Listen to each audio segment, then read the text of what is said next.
Уважаемые партнеры, уважаемые друзья, добрый вечер. Сегодня мы с вами, как обычно, говорим о самом важном, о самом хорошем, о том, на что мы можем и должны повлиять, то есть о нашем здоровье. Сегодня наша тема будет касаться углеводов и того, как мы можем многое изменить в нашем здоровье с помощью наших продуктов. Потому что именно сегодня мы будем говорить о наших дополнительных элементах питания. Сегодня мы остановимся на продукте нашей линейки Well Lab. И этот продукт имеет номер 13 и называется Anti-Sweet Control. Номер удачный, название удачное. И полная формула продукта называется контроль уровня сахара в крови, аппетита и веса. Много хорошего. Начнем постепенно разбираться с тем, что нам может дать этот продукт. И мы начинаем с контроля уровня сахара крови. Ну, потому что сахар – это глюкоза в нашем варианте. Это именно тот простой сахар, который находится у нас в крови и обеспечивает нас энергией в первую очередь. Откуда он берется? Мы кушаем. Наша пища – это смесь, белки, жиры, углеводы. Вот что касается углеводов, простые углеводы, они разные. Один из них самый простой, это конкретно глюкоза, о которой мы сейчас и говорим. И вот мы говорим о том, что мы же с вами кушаем для того, чтобы у нас, во-первых, была возможность строить новые клеточки. Это в основном белки за это отвечают. Ну и вторая часть, нам нужна жизненная энергия. Все, что мы кушаем, и белки, и жиры, и углеводы могут нам помочь синтезировать энергию. Но для хранения энергии мы используем или углеводы, или жиры. Углеводы, длинный углевод – это гликоген, который будет запасаться в печени на всякий случай, а вдруг нужна энергия срочно, мы ее получим. Быстрый углевод – это вот глюкоза, к примеру, и другие короткие углеводы. Но если мы не успели использовать короткие углеводы, они переходят в жировую составляющую. И в этом случае наши жировые клетки – это снова же запас для того, чтобы в нужный момент синтезировать энергию. Если, еще раз подчеркнем, не использовали углеводы, они вечером перешли вот в жировую часть. И что касается глюкозы, это один из самых главных углеводов в нашей жизни, потому что он входит в каждую клеточку, он ее кормит, и он позволяет потом синтезировать энергию, то есть нужную нам молекулу АТФ. Но для того, чтобы глюкоза зашла в клеточку, понятно, что мы покушали, она вот попала в кровь, все, она дошла до клеточки, а здесь находится дверь, через которую она может зайти в клетку. Мы знаем, что мембрана клетки пропускает то, что надо, с особыми условиями. И вот для того, чтобы глюкоза зашла, ее должен впустить определенный ключик, то есть инсулин. Для инсулина тоже есть специальный рецептор. Мы уже знаем, что рецептор – это определенные сложные белковые структуры, гликопротеиды. Итак, подошел инсулин, потому что пришла глюкоза, надо ее пускать. Инсулин соединился со своим рецептором, включился канал для глюкозы, и глюкоза пошла в клетку, все пошло так, как нам положено. То есть инсулин – это ключик, который впускает глюкозу в клетку. И для того, чтобы мы ориентировались, мы можем просто посмотреть глюкозу крови или гликозилированный гемоглобин. Это гемоглобин, связанный с глюкозой, и за 90 суток имеем информацию, глюкоза была в порядке или повышена, или понижена. То есть в обычных условиях, в самых простых, глюкоза может быть иногда снижена в крови.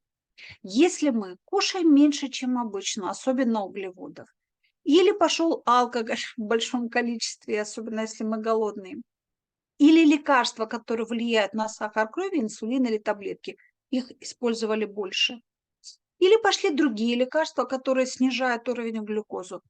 Или мы дали большую нагрузку физическую, ну, потому что глюкоза пришла, глюкоза ушла с помощью физической нагрузки.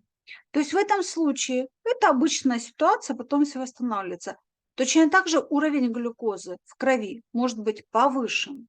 Повышен в обычных условиях, когда мы много поели, особенно углеводов, или забыли о том, что надо позаниматься спортом, Или мы изменили дозу снова же лекарств, которые влияют на снижение сахара, или приняли лекарства, особенно влияющие на нервную систему, которые повышают сахар крови. Или мы заболели, нам нужны силы, больше глюкозы. Или мы нервничаем, нам нужно защитить мозг, у нас больше глюкозы. Или у нас боль любая. Или у нас есть какие-то вопросы женского цикла, снова же в какой-то момент повышается глюкоза, или мы пьем мало воды, да, концентрация глюкозы просто физически повышается в крови. То есть это обычные условия. Надо знать, что глюкоза в некоторые клетки проникает вообще без инсулина. Это мозг, нервные окончания, это сетчатка глаз, это почки, надпочечники. То есть это не зависящие от инсулина органы. Но в других клетках сахар не зайдет без инсулина. Это инсулинозависимые клетки. Это именно жировая ткань, мышечная ткань, которой очень много, ну и клетки печени. То есть мы понимаем, что в обычных условиях мы съели пищу, она переработалась, у нас попала глюкоза в кровь, у нас выработался инсулин, он вырабатывается в поджелудочной железе, там специально из клеточки Лангенгарса. Выработали инсулин, зашла глюкоза, выработался инсулин, дошли куда надо, инсулин включился, клеточки зашли, клеточки получили глюкозу, все в порядке. Но иногда, если инсулина недостаточно, глюкоза зашла в кровь, она подошла к клеткам, она не может зайти, потому что не хватает инсулина, клетки голодают, просят глюкозу, организм ее еще больше загоняет в кровь, но она не может уйти в клетки, и ее содержание в крови повышается. Это уже патология, это уже болезнь, и это признак обычно сахарного диабета. Сахарный диабет бывает разный. То есть первый тип – это не вырабатывается инсулин, то есть его физически не хватает. И второй тип сахарного диабета – инсулин вырабатывается, но наши клетки его не воспринимают, ну, по разным причинам.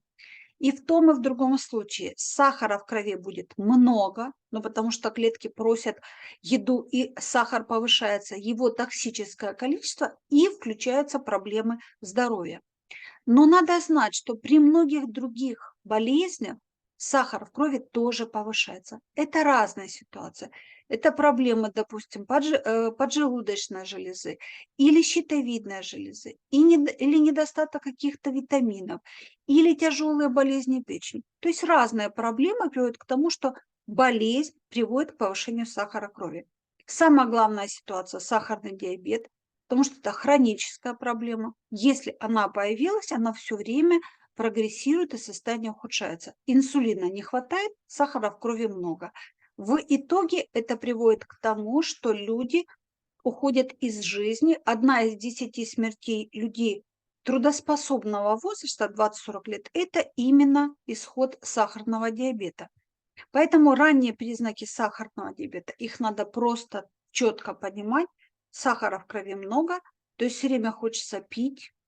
Раз хочется пить, то, соответственно, потом надо выйти в туалетную комнату, выпустить эту лишнюю жидкость. При этом все время хочется кушать, потому что не наедаемся, не хватает глюкозы к клеткам, они просят поесть. Но мы все время уставшие, переутомленные, сахара в крови много, поэтому любые инфекции очень легко к нам присоединяются, особенно кожные проблемы. Плюс плохое заживление ран, плюс у нас увеличивается вес, у нас отеки и так далее. И самое серьезное при сахарном диабете, то, что могут быть острые осложнения, это кома. Кома – это состояние, когда здоровье человека мгновенно за несколько секунд или минут может ухудшиться и дойти до смертельного исхода. Неважно, повышен сахар, понижен сахар, другие проблемы, тут много разных ситуаций, но кома – это ситуация острого риска для здоровья. Но сахарный диабет опасен не только тем, что может быть кома, а тем, что просто из-за того, что сахар крови высокий, развиваются проблемы сосудов, всех мелких сосудов, крупных сосудов.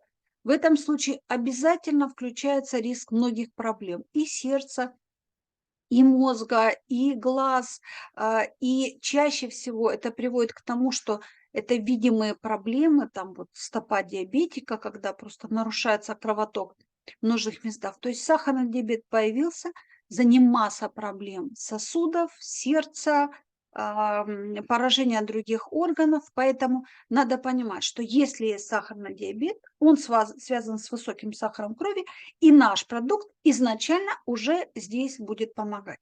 Другая проблема, которая бывает, инсулинорезистентность. То есть инсулин есть, но наши клетки его не воспринимают. Да, он есть, рецептор есть, инсулин пришел, но рецептор не работает, не включается. Поэтому глюкоза есть в крови, она нужна в клетках, но не может войти, потому что рецептор не реагирует. Но организм же нервничает, он старается попросить еще больше глюкозы. Поджелудочная железа дает еще больше инсулина, ну, чтобы его включить как-то. И получается, что сахар высокий в крови, поджелудочная железа устала работать, и она уже попала в свои какие-то проблемные состояния, но при этом глюкозы много, она провоцирует всегда воспаление, она провоцирует лишний вес, а клетки при этом голодают. И важно понимать, что проблема не только в том, что рецепторы изменились. Проблема в том, что многие состояния могут к этому привести. Допустим, избыточное питание, инсулинорезистентность, опухоль, системное воспаление, инсулинорезистентность, бактериальная инфекция, просто воспалительный процесс, инсулинорезистентность. То есть на самом деле она развивается довольно часто, и именно ее называют одной из главных причин конкретно повышения массы тела, сахарного диабета, гипертонии, проблемы сердца, почек, печени и так далее. И есть масса показателей, которые говорят о том, что, возможно, есть инсулинорезистентность. Это ее триггеры, мы на этом не останавливаемся, у нас будет к этому посвящена другая тема. Итак, первый момент. Если сахар крови повышен, наш продукт уже сработает. Другая ситуация, когда нам нужно контролировать аппетит и вес. Здесь немножко другая история. Мы говорим о том, что если вес повышен, то нагрузка на все органы повышается. На сосуды, на суставы. Нагрузка и физическая, и функциональная. Поэтому первое, мы должны понимать, есть ли у нас избыточный вес. То есть мы взяли вес в килограммах, разделили на рост в метрах в квадрате и посмотрели, какую цифру мы получили. Если у нас повышен вес или очень повышен вес, то надо понимать, что этот повышенный избыточный вес повышает сахар крови, потому что он развивает инсулинорезистентность, ну, соответственно, глюкоза остается в крови, и это риск сахарного диабета. И других проблем. Проблемы снова же сердца. Это мы сейчас говорим о повышенном весе. Это проблемы дыхания, особенно вот ночные остановки дыхания. Это проблемы суставов, потому что повышенный вес, давление на суставы, риск все время травмы и воспаления. Психологические проблемы, депрессия, тревога, сниженная самооценка и риск развития определенных типов рака. Все, здесь статистика, это все уже посчитано. То есть повышенный вес приводит к повышению сахара крови, и снова же наш продукт с одной стороны сработает, но с другой стороны просто надо понимать, что если повышенный вес, это, конечно же, отдельная тема, которую мы когда-то разовьем, но повышенный вес надо его корректировать. И в этом случае, как доказано, главная угроза – это сахар, который мы используем. С одной стороны, сахар во многих продуктах заменил жир, а мы помним, что энергия – это углеводы и жиры. Вот жиры ушли, их заменил сахар. Или он прячется в разных продуктах, да, вот там колбаса, макарончики, сладости стандартные. То есть обычная доза сахара 50 грамм в день, она безопасна, но считается, что надо все-таки использовать чуть меньше. И вот здесь надо понимать, что если повышенный вес связан с повышением сахара, вот этот сахар, особенно в этом случае, вмешивается в обменные процессы, нарушается снова же состояние сосудов, суставов, ухудшается состояние костей, вымывается кальций. Это провокация ранней старости, очень важный момент, потому что глюкоза просто склеивается с волокнами, то есть тонус, эластичность кожи теряется. И это 70 изменений, которые сахар запустил в ситуации, когда повышенный вес. Давление, инсулин, иммунитет и так далее. И холестерин, кстати, атеросклероз резко растет. То есть для того, чтобы снизить вес, многие садятся на диеты. Диета не подходит потому, что это обязательный дефицит чего-либо. И вначале, да, вы съедаете меньше, тратите больше, добавляем физическую нагрузку. Но в какой-то момент все останавливается, внутренняя опорная точка, и тело начинает сжигать не только жир, но и мышцы. Мышцы, потому что они наиболее активно используют и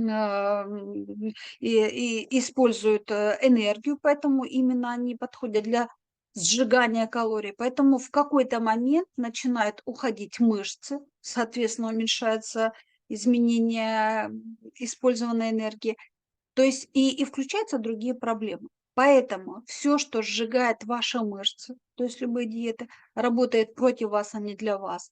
То есть да, надо вес контролировать, но самая главная задача понять, что задача организма – это баланс всех систем.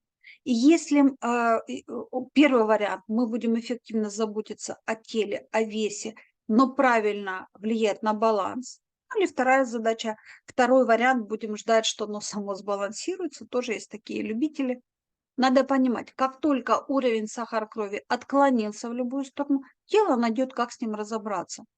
Включит гормоны, включит еще какие-то вещи. Вывод. Для того, чтобы снизить вес, для того, чтобы ушел этот сахар, нужно в первую очередь сделать все, чтобы сахар крови был в норме. А на него влияет, первое, гормоны, инсулин, глюкагон и другие. Второе, это регуляция нервной системы, состояние судов. Третье, это иммунная система. Все просто. Теперь посмотрим, кто нам будет помогать решить все эти моменты комплексно. Растение, которое нам будет помогать, это Gymnema sylvestre или Gymnema sylvestre. У нее есть уникальное вещество, гимнемовая кислота.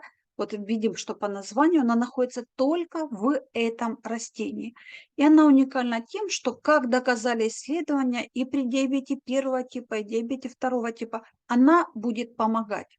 Потому что она отвечает за то, чтобы выработка инсулина улучшилась, чувствительность к нему клеток улучшилась, то есть снижается инсулинорезистентность. Чтобы сахар зашел именно в клетку, куда ему и положено, то есть снизился сахар крови, но при этом улучшается именно усвоение глюкозы клетками и предупреждается действие адреналина, потому что это гормон стресса, он способствует тому, чтобы сахар чуть-чуть повысился. При этом именно гимнемовая кислота, она снижает вкусовые ощущения, поэтому подавляется желание кушать сладкое и жирное, контролируется аппетит, соответственно, снижается возможность повышения веса, при этом нормализуются липиды крови, то есть это профилактика развития сердечно-сосудистых заболеваний. Плюс это действие гимнемовой кислоты по снижению уровня сахара крови включается только в том случае, если сахар крови повышен. Если он в норме, он снижаться не будет. То есть прекрасное действие именно в отношении сахара крови. Следующий у нас будет таурин. Это аминокислота, она очень важна для организма. Это одно из последних таких интересных открытий, на котором концентрируются специалисты, потому что она питает ткани мозга, сердца, ну и состояние глаз. Все просто и все очень важно. И доказано, что обычно она образуется у нас в организме. Но у людей, у которых есть проблемы с сахаром, это или диабет, или болезни сердца, доказано, что у них дефицит этой кислоты. И если мы ее добавим, этот таурин, то четко доказано, что мы защитим мышцу сердца, то есть мы продлим жизнь людей и с сердечными проблемами, и тех людей, у которых есть сахарный диабет или преддиабет. При этом четко доказано, что улучшается функция мозга. При этом четко доказано, что очень хорошо работает в отношении клеточных мембран. Все клетки стабилизируются, регулирует деление клеточек организма на нужном уровне и улучшает количество кальция внутри клеточек. Следующее у нас инулин. Мы уже с ним знакомы. Это пребиотик, это сахар, но это сложный сахар. Видите, полисахарид. Он растительный, это обычно цикорий или топинамбур. Он очень важен потому, что в первую очередь он помогает нашей микрофлоре кишечника. Он ее просто подкармливает.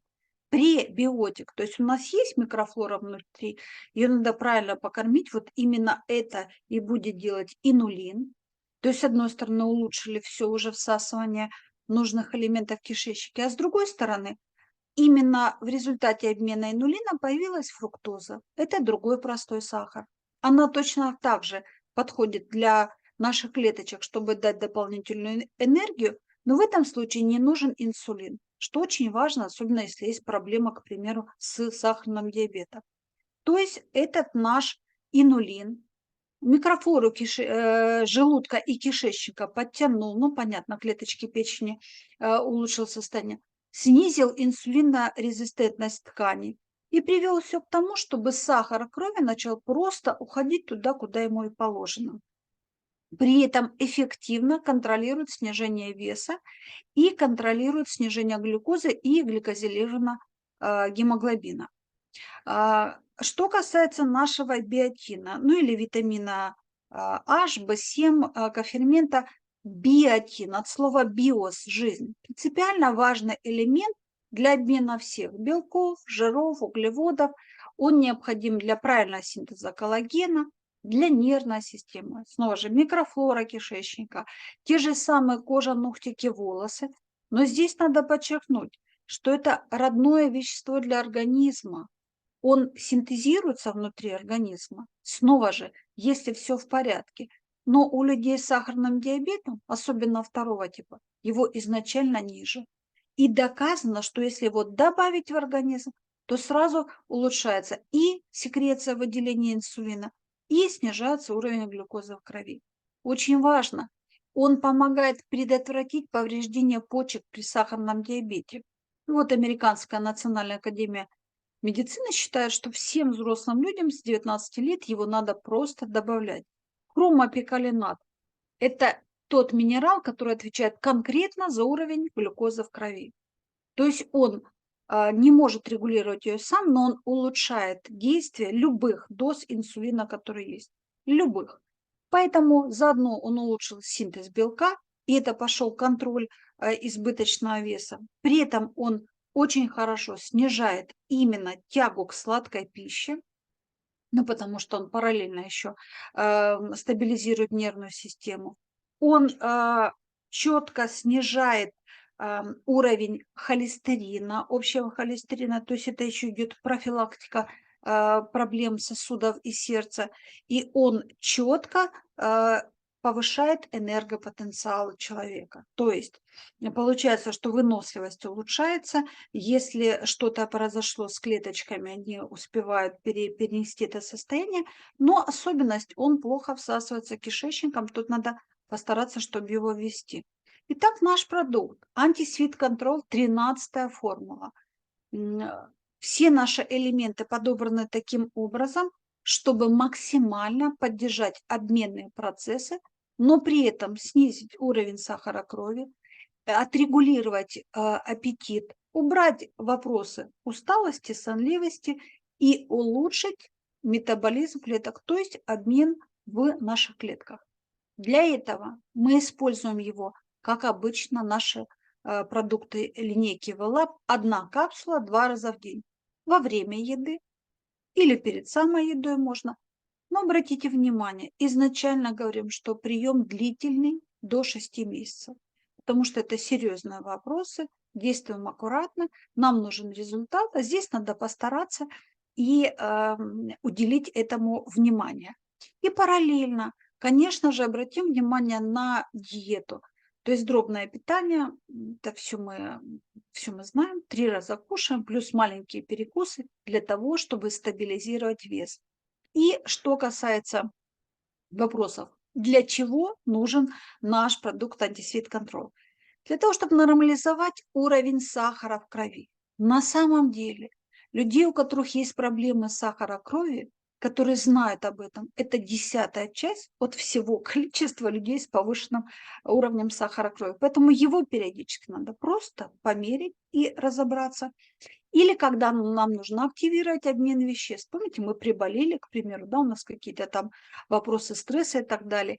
Или нам надо уменьшить тягу к сладкой пище, контролировать аппетит, или поддержать массу тела, улучшить состояние кожи, ногтиков, волос. И кому мы конкретно рекомендуем наш продукт? Людям, у которых сахар крови повышен, не обязательно стабильно. Может быть, он повышается 1 раз в сутки в определенное время. Здесь есть четкий параметр, насколько он повышается после еды через 2 часа. Это все классика, это все понятно. Итак, если уровень сахара сдвинут в сторону повышения, используем наш продукт. Если у нас есть масса тела, которая немножко выбилась или чуть-чуть больше выбилась из нормы, принимаем наш продукт. Если у нас есть дефицит энергии или у нас есть дополнительный стресс, принимаем наш продукт. Поэтому просто еще раз подчеркнем. Сахар крови, контроль аппетита, контроль веса, контроль ситуации, когда есть просто проблемы сердечно-сосудистых заболеваний, да, холестерин какой-то, атеросклероз, и на самом деле где-то рядом вот эти другие факторы. Поэтому на самом деле контроль глюкозы, аппетита, веса, у нас есть варианты, как заботиться о своем здоровье. Они разные. Выбираем то, что нравится нам. Помним, что 50% нашего здоровья в наших руках. Поэтому мы любим себя, мы любим окружающих, мы хотим помочь себе, природе и тем, кто рядом с нами. Мы делаем физическую зарядку. Если мы говорим про сахар, крови и вес, то физическая зарядка очень важна. Это правильные продукты питания, правильный объем воды. Еще раз, воды должно быть достаточно. И если есть вопросы по сахару или по весу, это 2 литра воды минимум. Это правильно дополнительные элементы питания. Это, конечно же, использование других наших возможностей, потому что мы без химии ухаживаем за своим домом, за собой. У нас правильные продукты питания органические. Ну и, конечно же, все элементы, которые мы предлагаем, дополнительные элементы питания, они прошли множественные проверки, все необходимые, доклинические, клинические. Мы четко знаем с медицинской точки зрения, что и как совмещать. К нашему продукту антисвит контроль можно добавить другие наши продукты. Вариантов очень много, все, что вы считаете нужным. Если есть вопросы, вы зададите, мы расскажем, что лучше всего совмещать. Ну и, конечно же, самое главное, не откладывая на завтра то, что можно сделать сегодня. Сегодня вы сделали то, что завтра невозможно догнать, потому что этот день уже уйдет. Ну и, конечно же, учимся у мудрых. Людвиг Бёрнер. Существует тысячи болезней, но здоровье бывает только одно. Поэтому любите себя, любите своих близких, любите свое здоровье. И много проблем здоровья, у нас есть много вариантов решения. Просто выберите то, что вам подходит в этот момент. Выбрали каждый день и длительное время. И все у нас будет еще лучше, чем сейчас.